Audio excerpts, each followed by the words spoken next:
Welcome to a moment of theological reflection. A lot of Christians discuss evil as though it were an independent force, especially the devil.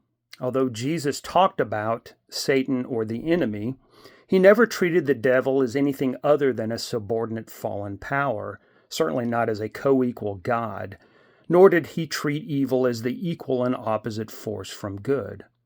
Rather, Jesus treated evil as a corruption or sickness to be driven from people. He spoke of spiritual darkness not as something that exists on its own, but as something that rushes into a vacuum when we reject God and allow God's light to become too distant. Those who love the darkness are those who oppose God's purpose. The theological idea that evil is merely the absence or privation of good was best explained in the Middle Ages, first by Jewish philosopher Maimonides, and then by Thomas Aquinas in the Summa Theologica. In the 20th century, C.S. Lewis described evil as spoiled goodness. Evil can only corrupt the attributes of God, such as power and wisdom. If God is good, the mere presence of God is all it takes to drive evil away, for evil has no power or shape of its own.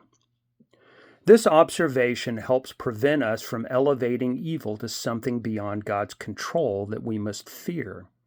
This doesn't mean that spiritual warfare is unnecessary, but before we resist the devil, we must submit to God, for only in God's presence does evil disappear. Most of all, we should keep clearly in mind that as long as we submit to God and allow His light in, the victory is won and evil has no permanent hold over us. I'm Damon Manders for the Huntsville Theological Institute.